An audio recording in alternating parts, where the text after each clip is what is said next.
Hello everyone. Today I am going to take a orientation session on our Takkar series.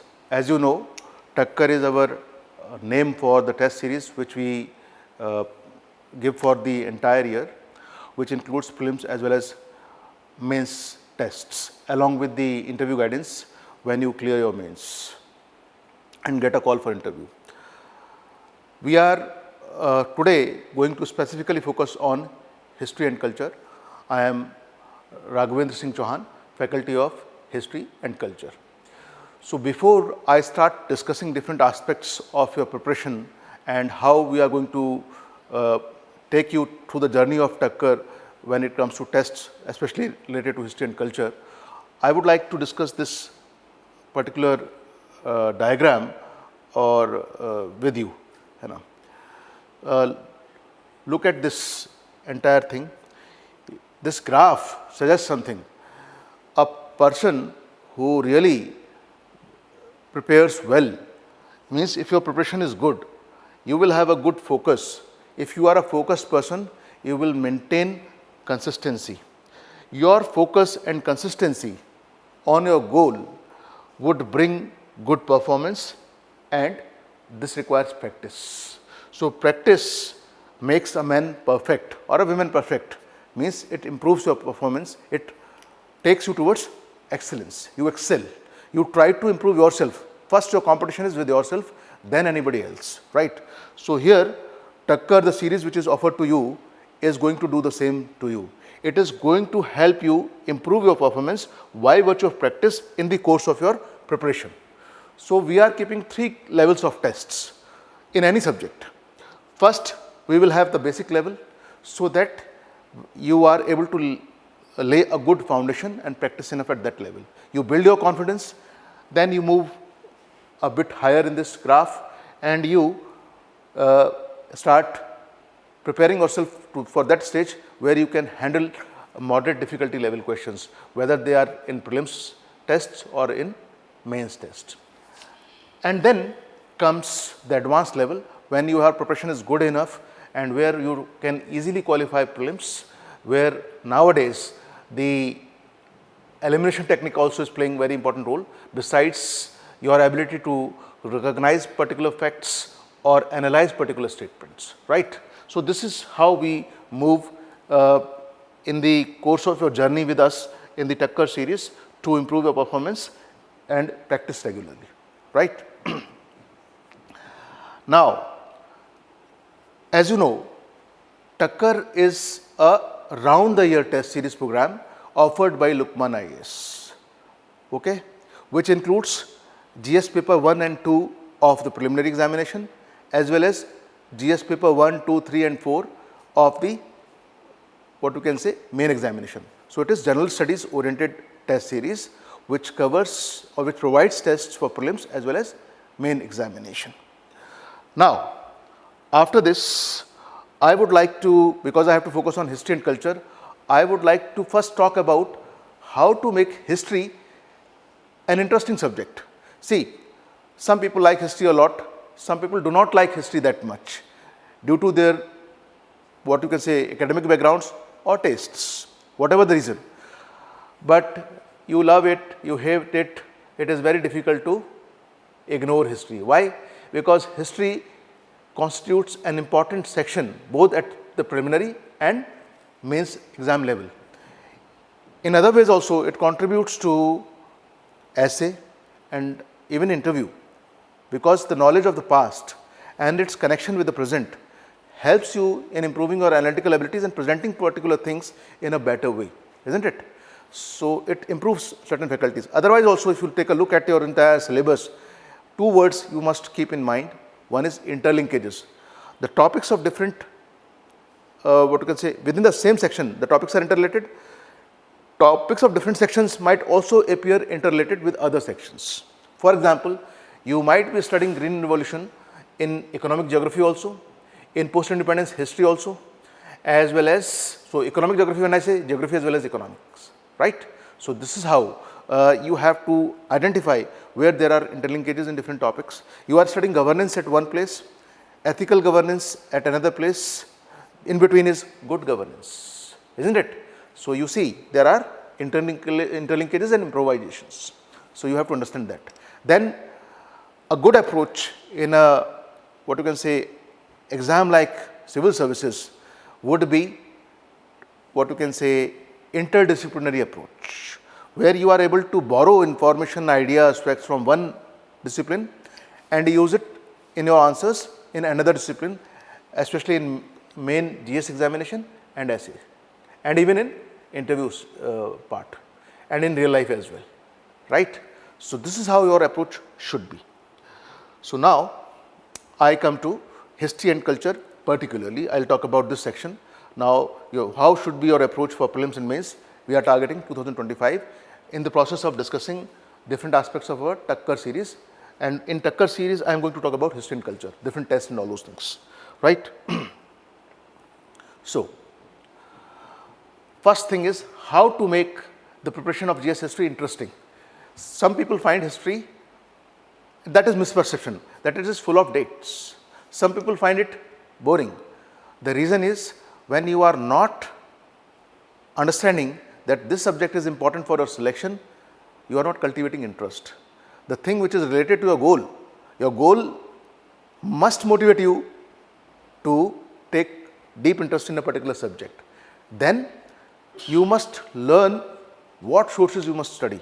There are n number of sources available in the market, but if you are finding one book not that interesting, you have an alternative for that. Read that book, provided its content is fulfilling all the requirements of the exam or the syllabus, right?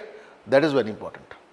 So, first thing I believe is we must read school books with great love. The way you used to study the subjects you loved the most at school, and you have a lot of curiosity like a child, isn't it? What happens then? On one hand, you are developing deep interest.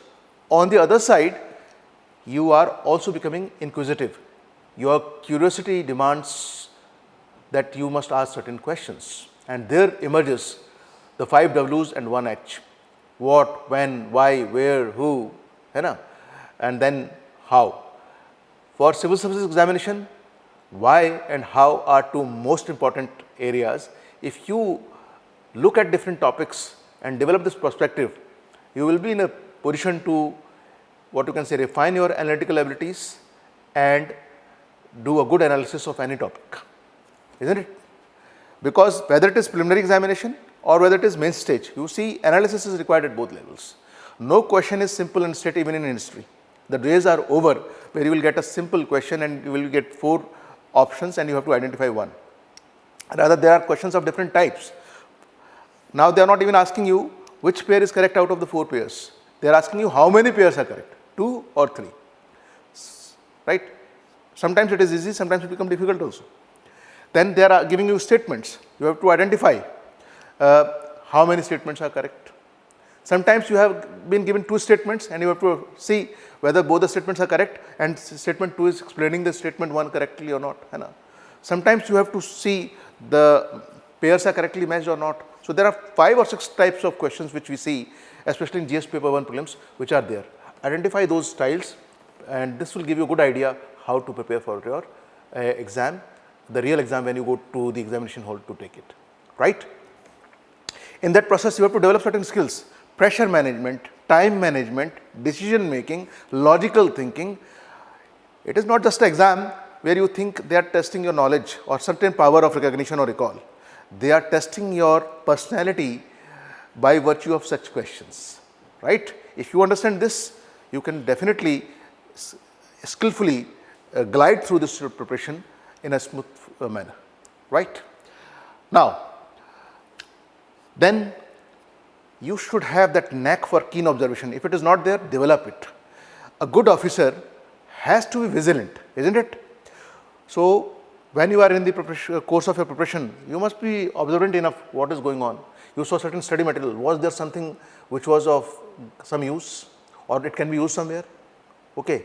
You see something you are buying, LED, LCD, what is the difference? You should be curious enough. Why 2 different terms used? Are there two different technologies?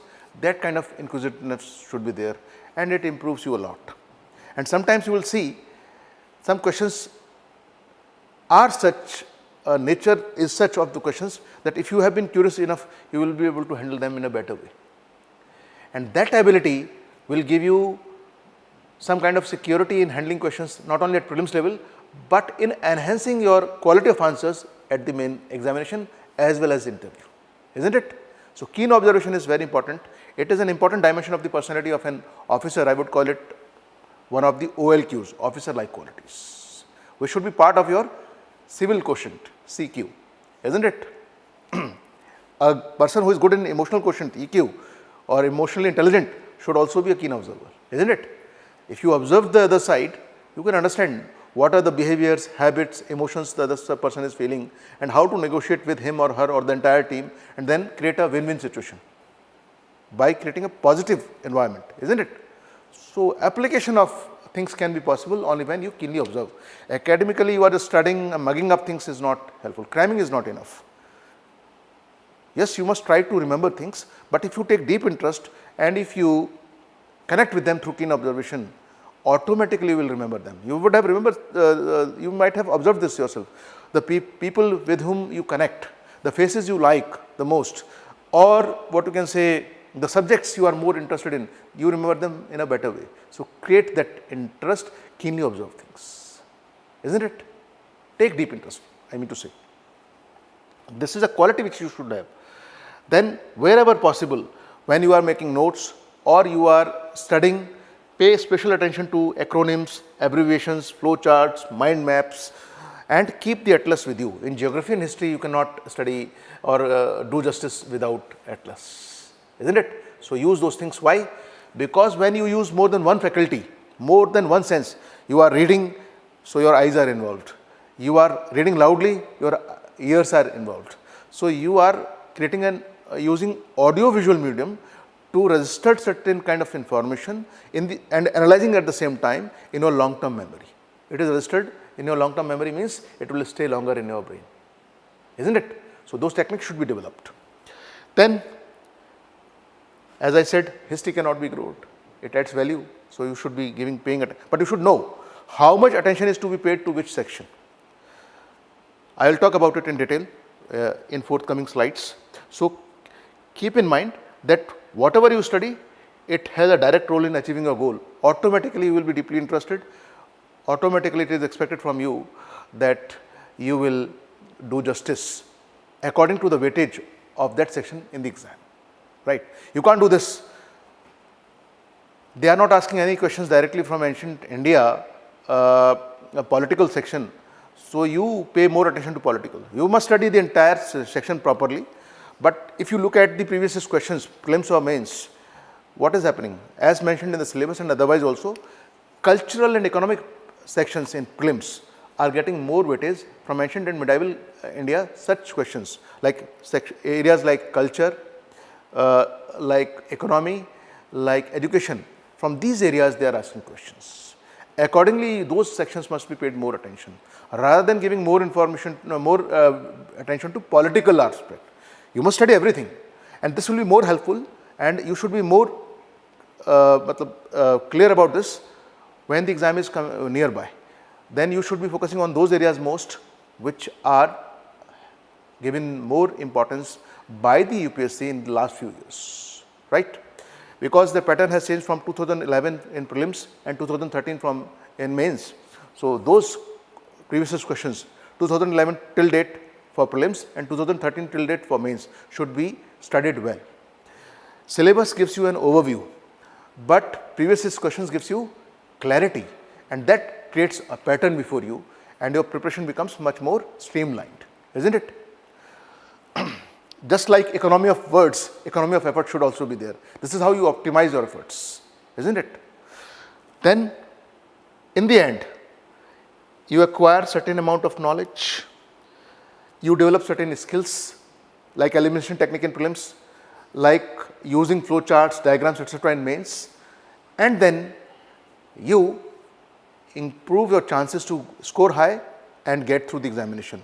But at the end of the day, in main and personality level, those examinations, you have to bear the right attitude, cultivate yourself properly, develop a good attitude, positive problem solving attitude. That is what an officer requires, because at the end of the day, you have all the skill, all the knowledge, but if your attitude is not right, it means there are some flaws in personality, it can work against you. Even before you get selected, it can reflect in your answers, isn't it? Written as well as oral answers. So be careful about it, be mindful about that, cultivate yourself, isn't it? Develop a pleasant, mature personality.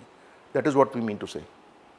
So I call it the ask principle, right? And then we go next. I will now focus on the year-wise questions. See, now I am picking up prelims breakup of number of questions asked in history and culture section. So right from 2012 up to 2023, you see questions has been asked in double digits. If you average this out, you can say that between 13 to 21 questions have been asked on an average every year from history section. You can say 16 to 17 questions have been asked. So can you ignore history and culture section in prelims? No. But what are the areas which you should pay more attention? In ancient and medieval section, you must pay more attention to ancient and medieval culture part. Read everything, study everything, be prepared for everything, but culture part should be given due weightage.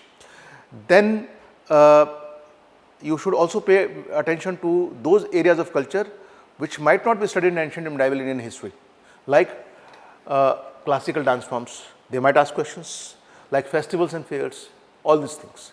So yes, puppetry is also part of theatre, dance, drama, music, performing arts, right? So this is how you should devise a strategy. Now, as I said, let us do some analysis of prelims section first. So on an average, 16 to 17 questions has been asked from this section in last few years since the pattern has changed, last 13 years. And as I discussed, 6 types of questions have been detected. So be careful. It doesn't mean that the style of questions cannot change, but for sure you can say that these 6 types of questions have been asked. Now what else they could do? They can, assertion reasoning they are not asking, but they can ask. Match type questions they can ask. Simple questions they can ask. There could be many varieties. Lot of thinking goes on in UPSC when they frame questions, right? Then art and culture section cannot be ignored, because on an average 5 to 6 questions has been asked every year, and most of the questions are related to ancient and medieval India and art and culture section. Besides that, there are questions from other areas also, right? Then ancient and medieval section as such we say, non-cultural aspects, then they are asking 3 to 4 questions from ancient India and medieval India to 2 to 3 questions, sometimes even lesser than that, right? But this year they asked good number of questions from ancient and medieval India. It means UPSC is known for its uncertainty, and you should be ready for that element. If you are not ready, if you believe this year they have asked current affairs, so they will not ask current affairs next year, so I should be focusing on non-traditional part, that would be a narrow approach on your part. You should be prepared, you should be preparing yourself for the best case scenario as well as worst case scenario. And you have to reach a mark where you are above the cutoff, easily qualifying prelims and getting a call for mains. That kind of comfort you should have, right? Then modern India, as usual, still remains very important. And from modern India, if you see, Indian national movement is that area, right from the formation of the Congress up to the end of Gandhian phase. Repeatedly questions have been asked from that area, right? So you should not ignore that. Around 7 to 8 questions every year has been asked from modern India section, right? Then I sincerely request you that go through previous questions time and again, whether it is prelims or mains. Why? Without studying the syllabus and without going through the previous question papers, you cannot have a fair idea what is the expectation of UPSC from you. If you go through these question papers, you will also be able to, in a way, you can say, make some kind of guesses, intelligent guesses, what could be the expectations from here onwards of UPSC. Sometimes you will be surprised by yourself that you predicted it right and you got questions from certain areas, right? So this is very important exercise. Go through the previous year's question papers. This brings clarity to understand the questions and creates a pattern before you. And this pattern, by reading syllabus properly, by studying the previous year's questions, help you in developing your notes in the right direction. You can't prepare notes for every topic in length. Notes means compact form of whatever syllabus you have to study. So notes should be made in such a manner where you develop an index. What is an index? List of contents. Most important topics, ancient India or culture, cover first, make notes. Less important topics, accordingly you make notes. Then least important topics, time is not there, make very compact notes, or you can leave one or two topics to chance, right? So devise your strategy as per your strengths and weaknesses. SWOT analysis should be done, isn't it? Keeping in mind what is the requirement of the exam. That should not be ignored at any point of time. Then you will be able to see what are the elements of change, and that you will be able to detect that in GS paper 1 2023 prelims there was questions which were appearing lengthy and sometimes created the issue of time management. Had you understood this first hand, you would have been able to manage your time and you would not have suffered from any tension or unwanted pressure in the examination hall, right? So that's very important. Then what history is, what kind of questions they are asking? They are asking facts, events, dates, personalities, right? But more important than, they are asking you questions to analyze certain things in a certain context.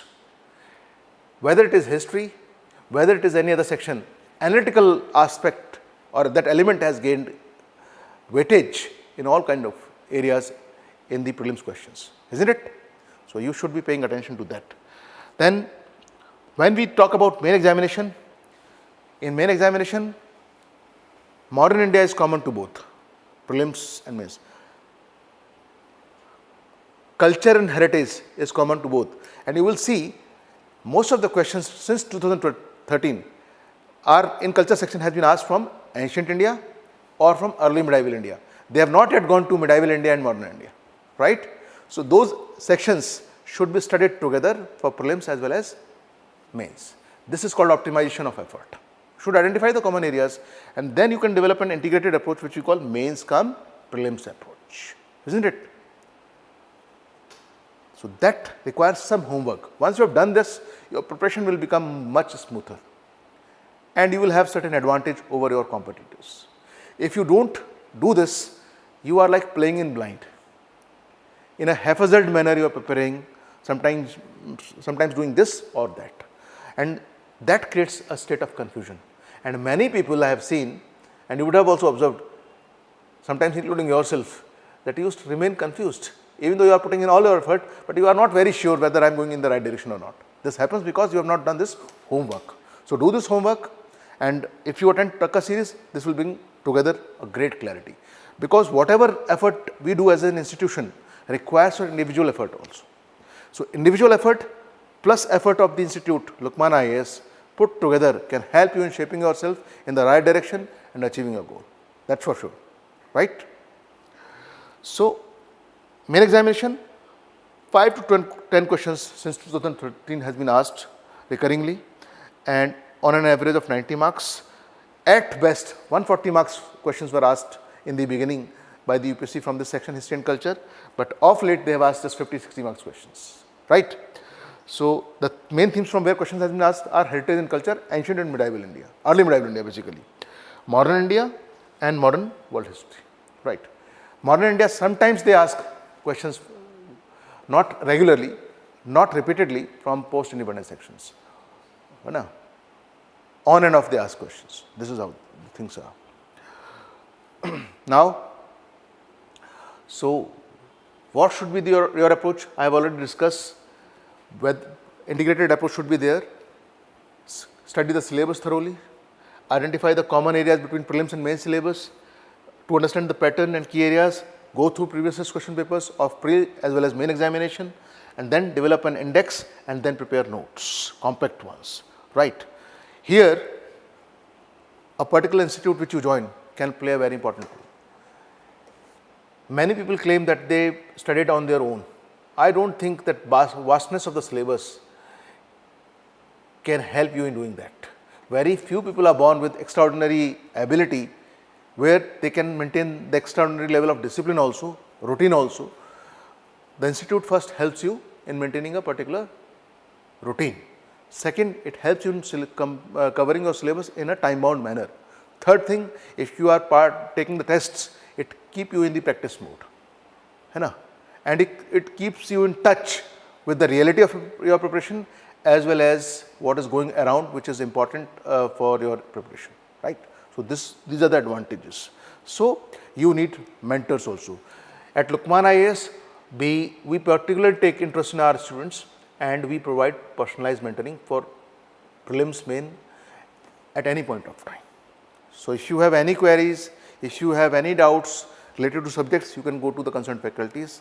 If you need some other information, you go to our counselors. We are always there to help you out, right?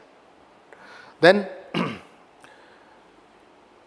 don't try to push yourself so hard and get frustrated in the process of preparation because you want to absorb all the information in one go.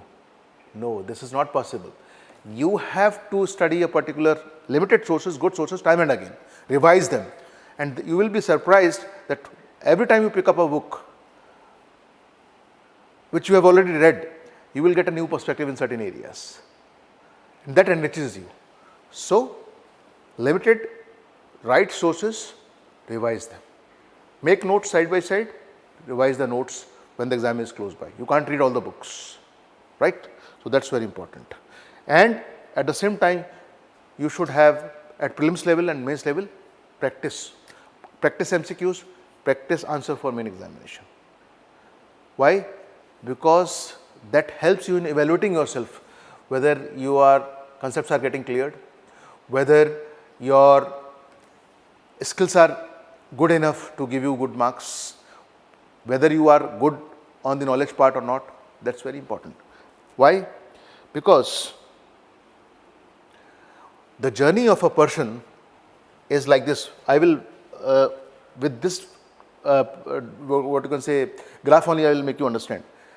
First, when you are exposed to any thing where you have to seek knowledge, what you get is data, isn't it? You start analyzing data. Then when you process that data, what happens? And you acquire certain meaning, it becomes information. Information, when refined and some value added to it through analytical abilities, becomes knowledge. This is important for a preparation, but you can have certain amount of distinctiveness to your answers and your expressions, and that will reflect in your maturity when you are able to add your experience. Out of your experience, you use your knowledge to find solutions to problems. That is the stage of wisdom. So this is the journey of a human being. So from a raw human being as a newborn, you become an enlightened being when you reach the stage of wisdom. The people who are providing special expertise or consultancy in certain areas are at this stage by virtue of their knowledge as well as experience added to it. They can tell you how a problem can be solved. So this is how you have to go through your journey of your profession, of your preparation as well as the profession or career, isn't it? So keep these words in your mind. Now we go further. Then, as I said, interlinkages should be identified, interdisciplinary approach should be adopted, and when it comes to history, history is not just data, history is not just information, history is also knowledge, analysis, and history gives you certain lessons which makes you wiser. that this mistake should not be committed and these things could be repeated and make our lives better in present and future, right? So, when we talk about Indian history or world history, there is a certain process of evolution. Certain elements you will find continuing, others changing over a period of time. I give you an example. People tree has, its images has been found on the seals of Harappan civilization also. People has been mentioned as an important tree in Vedic period, so much so that in Srimad Bhagavad Gita, Lord Krishna says, I am people among the trees. It has an environmental aspect which is related to religion. It is connected to religion. Why? So that normal people who don't have that kind of understanding preserve that plant and protect their environment. Why? Because trees like people are producing oxygen day in, day out. They should be preserved. Are you understanding? There is a scientific reason behind it. And if you look at the true knowledge of the ancient times, the concepts are very scientific in nature. They were distorted, or an element of dogma, superstition, let us forget the real reasons behind certain practices, and that added or that diminishes their value or practices, right? That is very important. We have to be careful about this. So, identify the elements of continuity and change. How things have changed over a period of time. Indus Valley civilization, bull was more important. Vedic civilization, cow became more important. Post-Vedic civilization, animal life became very important because it was important for agriculture. You can't kill bulls or cows or anything in the name of sacrifice. Animal life is horses also. They were required. Horses were used in cultivation in European civilizations. While in India, they were used, they might have been used for cultivation, but the evidence says that they were more used in chariots and all those things, or for riding on the back. Okay. So, these things should be taken care of. This will make your preparation or understanding of history more interesting. The new NCERT books are written in a manner where they pick up particular themes like trade, like economy, that way, or art forms. So, it mentions how particular forms evolved and changed over a period of time or continues over a period of time from the distant past till now, right. Then old NCERTs or Tamil Nadu books are more written in a chronological manner. They therefore becomes more easier for a person who does not have any background in history and who has less interest in history. We must, such students must study basic school books which present information in a chronological manner, right. So, it depends what you should read depending on what kind of knowledge you have from the past about history or what kind of level of interest you are having in that particular subject, right. So, make a decision accordingly. Don't become a part of the herd mentality where you are told read this book and everybody is reading that book. Even if you are not able to cultivate your interest in that particular book, still you are reading it. Not okay, right. And it would be very wrong for me to suggest that you should start reading 11th, 12th new NCERT books. That will create more confusion than bringing clarity. They should come later in your stage of preparation. First should be the basic books which are written in chronological manner. So, I will discuss the suggested reading, the book list also, right. So, if you have difficulty from XYZ books, what is the alternative? I will tell that also, right. So, especially in main examination, past analysis, you must focus on politico-administrative, economic, socio-religious, cultural and technological dimensions. If you make it more broad, you can say it could be like pastoral analysis, where legal ethical aspects can also be covered, right. So, anyways, now next, pardon. So, anyways, now at any point of time you should not make things unnecessarily complex. Things should be conveyed, especially in main examination, in a simple, clear, precise manner. Whatever has been asked, understand the question. Understanding a question is half the battle won, whether it is prelims or mains. In mains, underline the keywords, Once you have understood the demand of the question, then start writing. Don't start writing directly. First prepare a framework. See how you are going to introduce a particular topic or answer to the question. Then what are the points which are coming to your mind? Are they in a sequence or not? And then how you are going to conclude. That way you can write a good answer. First prepare a framework, then start writing. Instead of directly start writing. So simplicity, clarity and preciseness, to the point, writing answers always will give you good marks. Display all your abilities. Provide a good content with good examples, good facts, diagrams, whatever is. It is not necessary that you can't follow the same approach in every answer. It depends on the demand of the answer and the scope of what can be used, where facts are more required, where arguments are more required, where certain historians or scholars are to be quoted, where you can use a diagram. You have to decide it extempore. But you can decide in a good manner extempore only when you have prepared well before taking the real exam, isn't it?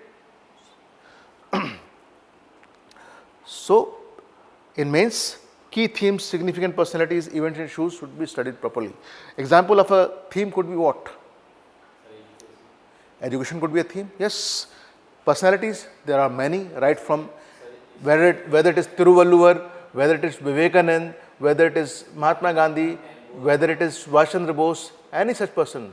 You have so many personalities since ancient times to medieval to modern times, right? So, key personalities, you should know some important dimensions about them, especially their contributions, achievements, or if they have committed such mistakes which are like disasters, they should be known, right? Disasters, you can learn these things should not be done. Achievements, you can learn how we can better them, right? And important events like Battle of Plassey or Anglo-French, first Anglo-French war, such kind of things, or Battle of Panipat, first, second or third, such events. Then issues. Communalism became a big issue during the history of British India. Such issues should be known, right? Then I come to this prelims again. What are the topics which you should be studying? In ancient India, these are the topics which I have identified. Indus Valley Civilization, they are asking questions recurringly. Sorry. Prehistoric state, sometime, once in a while they have asked a question. Vedic period, in the new pattern, they have not asked much questions. If they have asked questions, they are in comparative mode. You have to compare certain things from Indus Valley Civilization and Vedic period. Certain statements are given, you have to see whether they were there in Vedic period or in Indus Civilization or not, right? So, study accordingly. 16 Mahajanpadas, Buddhism and Jainism is a very important, religion and philosophy is a very important theme, and recurringly, almost every second year, they have asked a question from prelims, in prelims from Buddhism, Jainism or other heterodox sects. Do you know any other heterodox sects?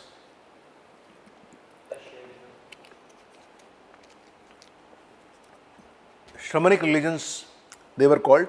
So, there were around 62 to 64 sects that emerged as challenging the supremacy of Vedas and Brahmins. There were like Ajivikas, right? So, there were many such sects. So, you should be knowing that, right? And there were subsects also. So, in our lectures, we give you all that information. Takkar series, you practice that in the form of tests, right? Sangam age, sometimes they ask questions. Mauryas and Guptas put together. Either 1 year they are asking questions from Mauryas or Guptas. Sometimes they might ask questions from both. So, these are very important themes. Post-Gupta period, political dimension is very important. Dynasties you should know and the contribution. Founders. For example, Maukharis. Who was the founder? Maukhari was the dynasty. Mukhar was the founder, right? And Maukharis were having Kannauj as their capital. Later, Harshvardhan has taken it over, and Kannauj from since then becomes a very important center of political and economic activity. And you will see that will become a reason for, because it was located in Indo-Gangetic region, it became a reason for conflict between three important dynasties, leading to tripartite struggle: Gurjar Pratyaras, Rashtrakutas and Palas. So, this is how you have to connect things, connect the dots, study logically, then reach your own conclusions, right? Don't try to just mug up or cram things, okay? Now, so this is more clear, whatever I mentioned in IBC and Vedic age, socio-cultural aspects are more important, and Harappan sites are important. If some important findings are there, you should be knowing about them. There are certain features like which of the sites was known for industries?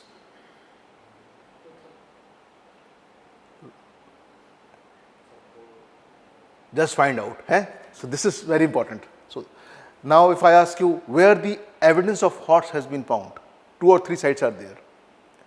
Lothal is one of them, right? Chanudadu could be another. There is another site.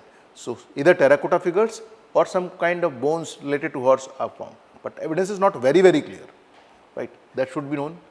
Then important terms, for example, there are 3 types of yagnas, 16 sanskaras, 8 types of marriages in Vedic period. You should be knowing those terms and their meanings. Then there are different terms like Sabha, Samiti, Rajan, Purohit. You should be knowing about Senani, Gramani, Vish, Jana, then comes Janpad, then Mahajanpad, isn't it? Rashtra. Should be knowing those terms. That is the idea. Same is applicable to this Buddhism and Jainism also. Vedic literature you should know, and religious practices, because whatever information we get is from literature for the Vedic period, and religion is a very important thing. That's why.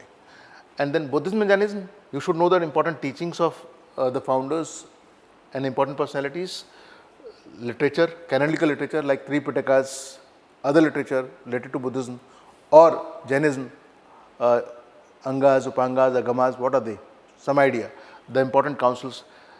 In historical period, 4 Buddhist councils, 2 Jaina councils should be known, right? Then important sects related to them. For example, Buddhism had Hinayan, Mahayana, Vajrayana, those sects that we should be knowing. Digambar, Shwetambar in Jainism.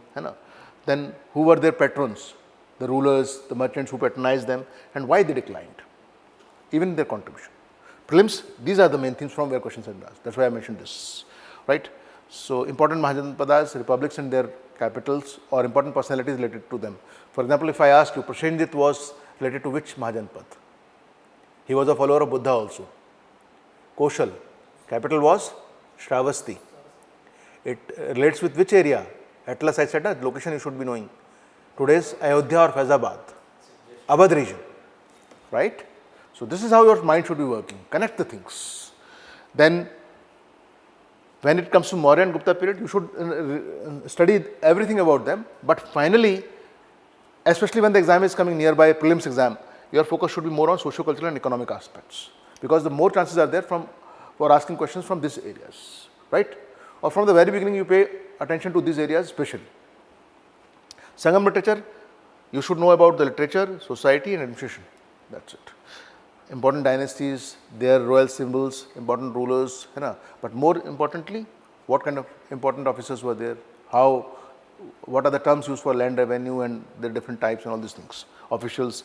Then in the end, you should know about important scholars and literary works which are an important source of information since, what you can say,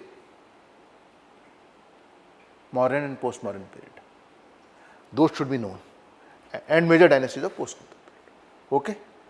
This is the analysis on the basis of previous questions right from 2011 up to 2023, as well as what we can expect in future, right? Now, when it comes to medieval India, the important topics for preliminary examination, GS paper 1 are early medieval India, you should be knowing major dynasties, like some Rajput dynasties and their founders. Then you should be knowing about the Cholas and their important rulers. You should be knowing about the dynasty related to tripartite struggle, right? The successors of Palas were Senas. Any important rulers over there, anything important happened, then you should be knowing. But don't try to unnecessarily tax your mind. Read them one certain number of times, then highlight certain things. If you are not able to still remember those or understand them, because you are not reading logically, then you can ignore them after a certain point of time. Because Again and again questions are not been asked from this area. Questions has been asked from Delhi Sultanate, Vijayanagar, Mughals, Bhakti and Sufi movements, especially culture part. Culture means Delhi Sultanate, architecture, literature, Vijayanagar. They might ask you questions from what? Economics, temple architecture, Mughals, paintings. Those could be the areas, right? So you should be focusing accordingly. Bhakti and Sufi movement are always an important theme in prelims and mains. You should prepare them well. If not here, prelims, then mains you can expect a question, right? Then Medieval India. So whatever I said now, what could be the specific things you should prepare? Delhi Sultanate, Mughals and Vijayanagar, political, social, cultural, economic, every dimension is important, right? Because questions, if asked from any of these sections, political questions also have been asked, especially administration and all those things, or revenue administration, general administration, that kind of things. Now, when it comes to Bhakti and Sufi movements, you should know the important saints related to them. Sometimes their chronology is also important. They ask such questions. Who came first, who came later? So who was the founder of Chishti Silsila and who are his followers? That way, right? Ramanand, who are his followers? Right, that way. Who came in what sequence? And then their important doctrines, sects, and their overall impact. That should be known.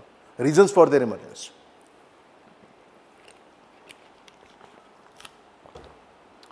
Then North and South, important kingdoms that emerged. Key facts should be known about them. For example, in medieval times there was a ruler in Kashmir, Jainul Abidin. He is said to be the Akbar of Kashmir. You should know about him. There is an important ruler like Maharana Sangha. There could be a question. Know about him.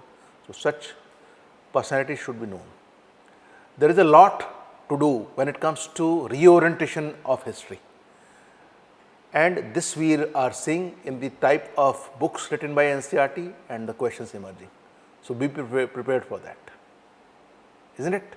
There is a book, Knowledge and Traditions in India, wonderful book written by NCERT, and you can expect questions from there in prelims or mains. Have you gone through that book? Huh? Very wonderful. They have given a chapter on yoga, Ayurveda, then philosophies of ancient times. So different chapter wise they have given. Read that book. It's a wonderful book. Don't ignore it. Art and architecture, there is a chapter. Performing arts, there is a chapter. Read it. We have mentioned it in the booklet which you will get for Takkar, right? Collect it from outside. Then when it comes to modern India prelims, important topics are arrival of Europeans. They have asked questions from here also. Now, different movements including Indian national movement. So different movements could be like what? Peasant movements, civil, there are rebellions, all those things. Na? So, and then in international movement, there are many movements that part of that, whether it is Swadeshi movement, whether it is non-cooperation movement, whether it is civil disobedience movement or quit India movement, you should know about all such movements and important aspects of those movements. Social religious reform movements in Hindu, Muslim, Sikh, Parsi communities. You should be knowing about them, key personalities and their impact, the themes which they try to touch, their agendas, I mean to say. Then important British policies and administration that includes different acts, constitutional development, and then civil service, police, education, what reforms, policies, how they impacted Indians, that should be known. Governor Generals and Viceroys, if you cover this, you cover many aspects of your syllabus for prelims. So important Governor Generals and Viceroys should be covered. Clive was the first governor of Bengal, his achievements or contributions or miscontributions, whatever you say. Warren Hastings, then Cornwallis, Wellesley, Hastings. So these names should be known and important developments of their time should be known, right? That way. Then you go, randomly I am speaking up the names, Canning, Dalhousie, then you have Linlithgow, Wavell, then you have Mountbatten, such important people should be known. Reforms, when you say Morley Minto reforms, Chelmsford, Montagu, Chelmsford reform. Secretary of state का नाम जो है for India पहले आता है, viceroy का नाम बाद में आता है. ठीक है, तो you should know about that. Then important sessions of the Indian National Congress and important resolution. For example, there was a resolution passed in Karachi session related to farmers and workers or fundamental rights. There was a resolution passed in Lahore session 1929, Purna Swaraj resolution. So such resolutions, you should be knowing about those resolutions. They are important points. Some resolutions are there. Then important committees and commissions which were appointed from the British side or Indian side, that should be known. Whether it was Varda Committee for Education, whether it was what? Wood's Dispatch, you should be knowing about these things. Or whether it was Relay Commission, which led to the passage of Universities Act 1904, should be knowing about those, right? Next, so this is what you have to cover. So different movements, when I say you should be knowing about different ideologies, movements, their purpose, significance and personalities related to them. So revolutionary ideology is different from leftist ideology. Leftist ideology, even though revolutionary ideology later is inspired by leftist ideas. Then Congress has a different ideology. Gandhian ideology finally overpowers it, isn't it? So such ideologies should be known, and other movements I have already talked about. Policies, you should be focusing more on socio-economic dimensions and revenue systems of the British. Then how the political and administrative structure evolved, where the army, the civil service, all these things came into existence, police, right? Then this is what you should be knowing about. I have already mentioned these things. Then when it comes to art and culture, especially from prelims point of view, different art forms. Art forms means they could be performing arts, they could be visual arts. So it could be dance, drama, music, theatre, puppetry or painting. You should be knowing about them. Then architecture, sculpture is part of architecture in many instances. You should be knowing about that, right? Language and literature. So when you cover in ancient medieval India, important scholars in their books, you automatically cover language and literature. Amir Khusro is an important example of that, right? So religion and philosophy, ancient medieval times, medieval Bhakti and Sufi movement. Ancient times, Buddhism, Jainism and other heterodox sects. Modern times, social religious reform movements. They are part of this only, right? Scientific and technological terms. For example, they asked one year question, what is arhat? Arhat is a water wheel, which is what was used, Persian wheel, which was used to bring out water from wells to irrigate the fields, for cultivation purposes it was used. Festivals and fairs, this rarely they have asked questions. So cinema and calendar, once in a while. So these are the more important themes, and then this is becoming a pet theme for UPSC, where any site which is gaining importance as a UNESCO heritage site or somewhere else, you have to be, or if it is in news due to certain reason, you should be knowing about it. Archaeological Survey of India is doing something, or a site is related to GI tag, you should be knowing about these things, right? So as I said, ancient medieval section should be paid special attention. Then current developments which are going in the field of art and culture, somehow they also relate to this art and medieval, ancient and medieval part. Sometimes modern also. Shanti Niketan, for example, got the UNESCO World Heritage Site. It got into that list. Recently, the latest one is Hoysala temples. Belur, Halebidu. So you should be keeping a track on this. We as an institution, Lukmaan IAS keeps you updated through our magazine which is we publish for current event. Monthly magazine is there. Ethics, we publish another magazine called Ethical Perspective, right? So you can follow them and keep yourself updated. Then, this I already mentioned, religious philosophies you should pay special attention to. Some miscellaneous topics are also there, festivals and fairs and all those things. Then, even though we have provided separate reading list in the booklet for Takkar, broadly what should you read and what could be the alternatives that I would like to discuss. See, NCERT books which right from class 6th up to 12th, not all the books, 6th to 8th ancient medieval modern, basic books, and then 11th, 12th books, themes in Indian history especially, right. Then For art and culture section, 3 books are there. Knowledge and Traditions, class 11th, then An Introduction to Art, part 1, class 11th, and Introduction to Art, part 2, class 12th. Part 2 is more related to paintings, part 1 is more related to ancient and medieval art culture. Okay? And part 3 is more related to themes, knowledge and traditions, science, tech, performing art, that also borrows from the first 2 books. So read those books, they are beautiful books, and you can read them in the first stage.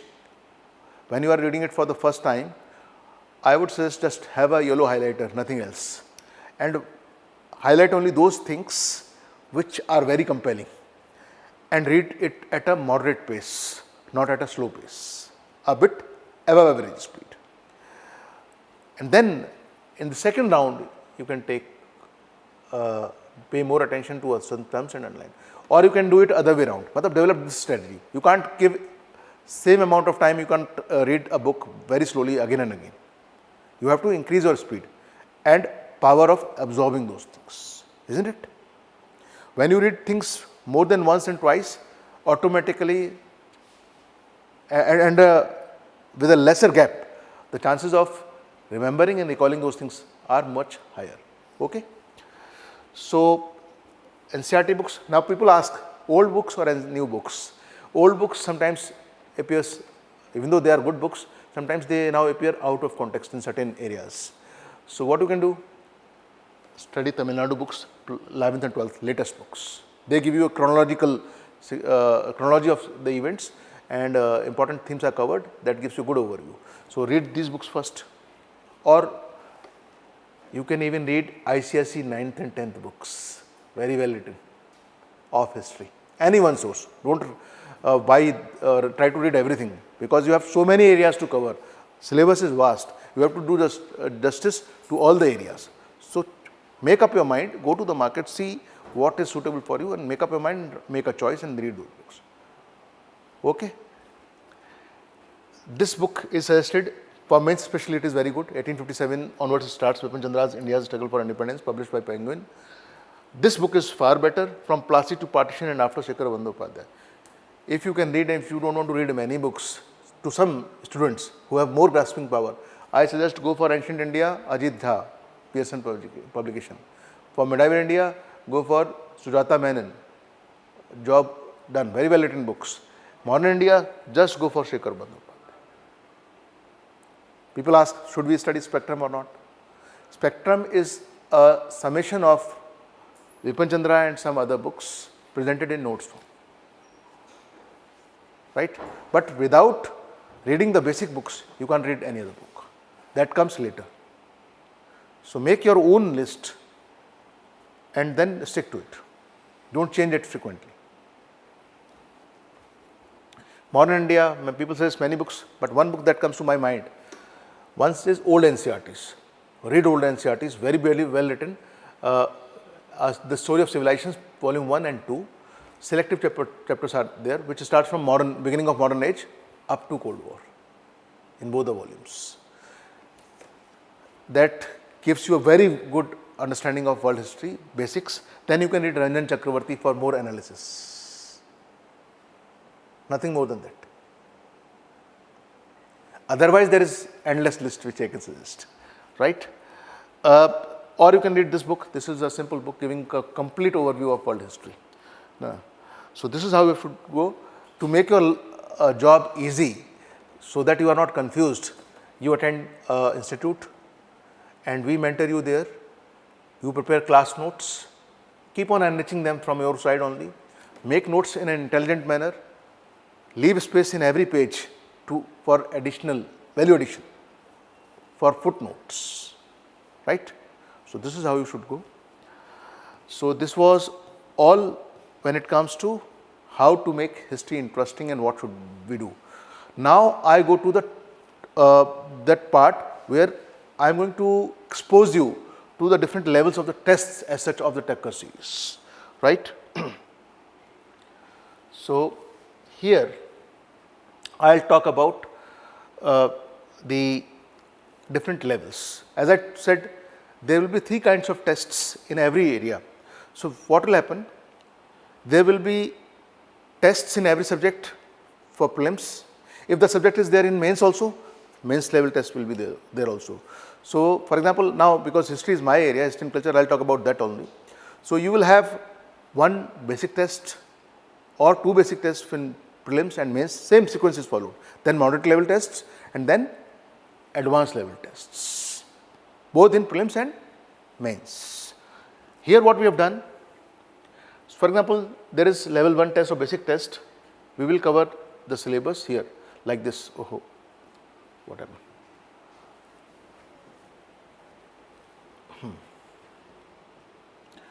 This is better. Is it visible? Right? So, PT1 is there. Test, prelim test 1.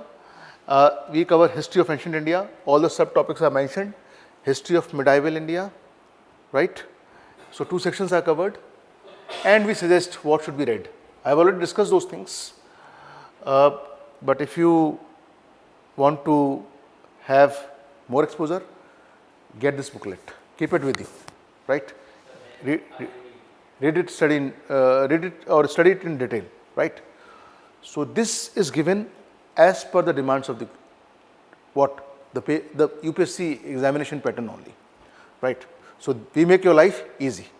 Okay. So, PT means prelims test, M means mains test, and SAT means self-assessment test.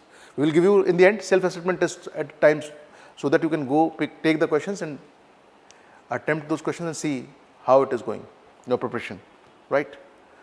Then, so this is the phase 1, different phases.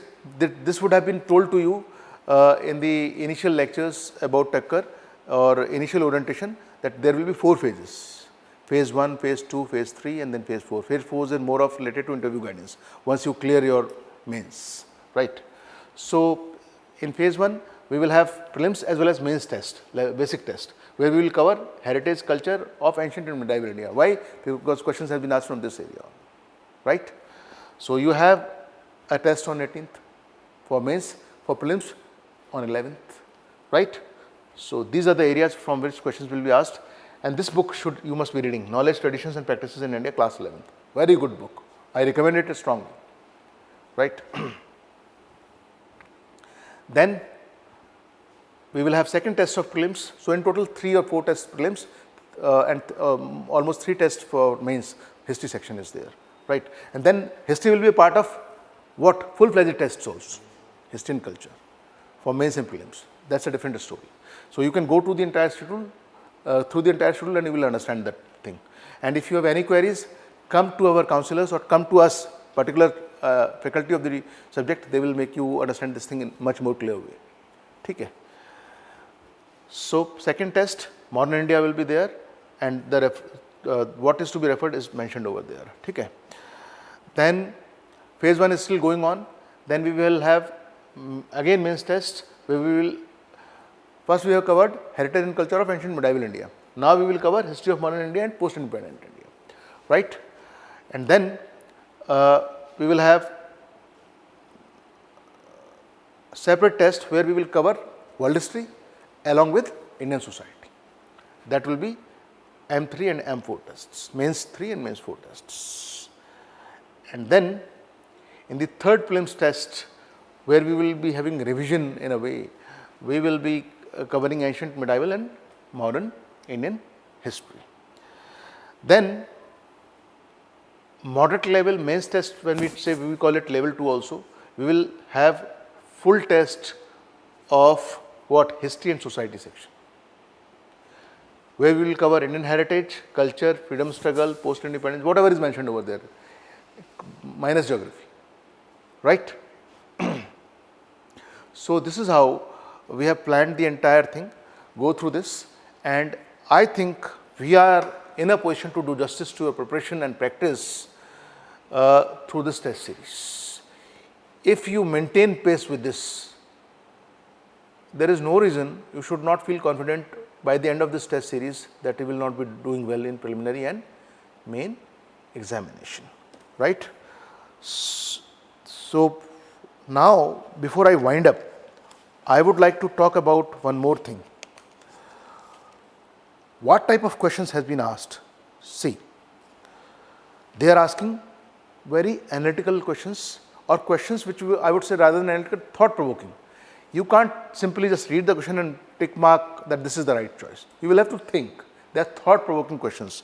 So you should be studying accordingly. Even a simpler question will demand certain amount of thinking.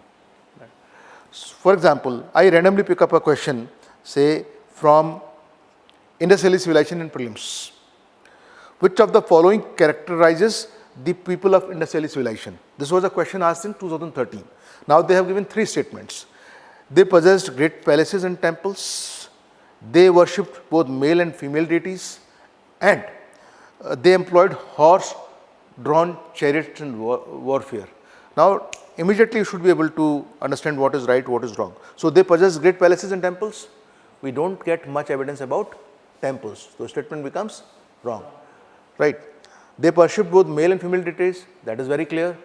Pashupati Shiva and Mother Goddess, right? They employed horse-drawn chariots in warfare. Horse, there is very scanty evidence about horse. Forget about warfare. We do not get that evidence. This is more applicable to the Vedic people. So this requires more research. So this, what is the answer? Without even looking at the options given over there, you can say that only statement 2 is right, 1 and 3 are wrong, isn't it? So this is how you should be first looking at the statements correctly, then see the options. Sometimes it is better to see the options and then read the statement. Depends on there. What is your situation, right? So now I pick up a question from, say, Medieval India. 1 year they asked the question which I was discussing earlier. With reference to economic history of Medieval India, the term Aragat refers to bonded labor, land grants made to military officers. Third option is water wheel used in the irrigation of land, wasteland converted to cultivated land. If you have not studied any book thoroughly and you have not paid attention to this particular statement, you might commit a mistake. But a person who is coming from rural background, who knows about traditional agriculture, he will mark it right. Right? That is different. Nowadays, this is also called Arahat or Rahat. Nowadays, it is not used because now technology has come in. But still, you might see some places there are wells, and there might be remains of this Arahat over there. Right? So keen observation helps you sometimes in correcting the answers and relate with particular concepts much easily. Right? Then, in modern India, for example, they might ask you different kind of questions. They asked a question. Wellesley established the Fort William College at Calcutta because, now they have given 4 options, A, B, C, D, and then you have to identify the right one. 2020 they asked this question. He was asked by the board of directors at London to do so. Was it so? No. He wanted to revive interest in Oriental learning in India. Was he interested in learning about India? His past? No. You should know the purpose, and if you have read it somewhere, you will be able to identify the right choice, the right option. He wanted to provide William Carey and his associates with employment? No. What was the purpose? He wanted to train British civilians for administrative purpose to India. Later this was winded up and training was done in England only, shifted there only, right? तो इस तरह से आप अगर कोई भी basic किताब अच्छे से पढ़ोगे तो अच्छा रहेगा. अगर पढ़ सको तो मेरे पास तो बहुत सारी बुक्स हैं बताने के लिए आपको, है ना. मतलब 1-2 बुक कोई भी पकड़ लो और उनसे स्टिक करो, स्टैंडर्ड बुक्स, उनको अच्छे से पढ़ो जो आपका सिलेबस के साथ जस्टिस कर रही हैं और जो जस्टिस कर रही हैं आपके पैटर्न से, जो एग्जाम में क्वेश्चन पूछे जा रहे हैं उनसे. That would be wide. Now I might pick up a question from mains. अभी देखिए कल्चर पे जैसे उन्होंने क्वेश्चन पूछ लिया एक साल. Discuss the Tandava dance as recorded in early Indian inscriptions. Any idea? Inscriptions. Chidambaram temple devoted to Lord Shiva is depicting on its vimana or in its outer part are sculpted 108 poses of Lord Shiva performing Bharatanatyam. Tandav is nothing but masculine form of Bharatanatyam in a way, you can say, right?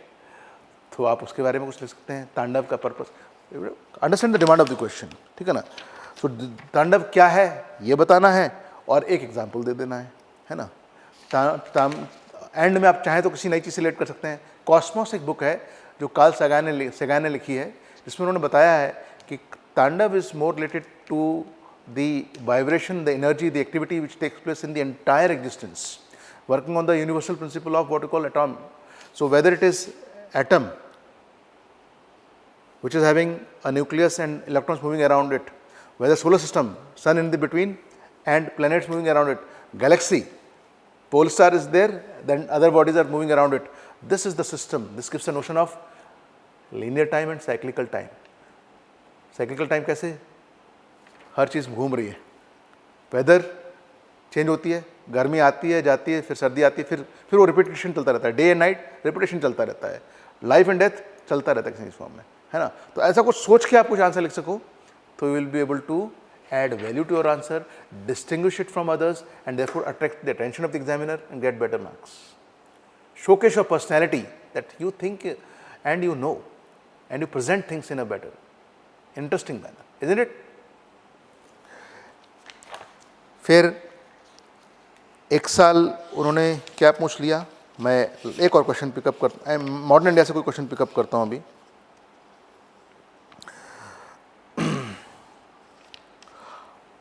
This was in 2017. Why did the moderates fail to carry conviction with the nation about their proclaimed ideology and political goals by the end of 18th century? 18th century मतलब 1790s की बात हो रही है. Sorry 19th century होना चाहिए. 19th century, 18th century तो थे नहीं वो. 19th century तो आए हैं वो 1885 में. By the 19th century तो मतलब ये है कि वो क्यों कन्विंस नहीं कर पाए अपनी आइडियोलॉजी और पॉलिटिकल गोल्स को लेके, किसको, और लोगों को, अपनी पार्टी में, अपनी ग्रुप में, एक्सट्रीमिस्ट को बाहर मासे से कनेक्ट नहीं कर पाए. ऐसा क्यों हुआ? उसके लिए आपको मॉडरेट्स का क्या बैकग्राउंड समझना पड़ेगा. They were people who are expose to British education, they have strong belief in British sense of justice, they were anglicised people, they were very much impressed by the British culture and they felt that the British will do bring good to India. Gradually they realized that they were exploiting, it was called colonialism. Drain of wealth, that theory was given by what you can say Dadabhai Naoroji, and same about this aspect, that economic exploitation of India was also written by R.C. Dutt, then M.G. Bhandarkar, R.G. Ranade, M.G. Ranade, many such personalities wrote about this. So you should be knowing about this, है ना. You can write a good answer. You should think how to introduce, how to moderates कौन थे, introduce कर दोगे आप एक basic idea देके. Body में क्या लिखोगे, उनकी आइडियोलॉजी क्या थी, उनकी मेथोडोलॉजी क्या थी, कैसे वो मास्टर से कनेक्ट नहीं हो पा रहे थे, वो एक प्रॉब्लम क्रिएट कर रही थी. कैसे they were seen as anglicised people who were showing or displaying a loyal attitude towards the British, and that finally when they failed in pressurizing the British enough in revocation of partition of Bengal, extremists took over. Right? In conclusion, you can then write, even though, write on a positive note, they failed to connect with the masses and convince the extremists. Still, they did the spade work and laid the foundation for the national movement, on which later phases of the movement were made and masses got connected. Right? So, this is how you have to think and write a good answer. Okay? So, I hope this exercise was fruitful. It would have given you a good idea about a good understanding about what we are going to do in Takkar series and how we are going to give you all the tests, right? Thank you so much for your time.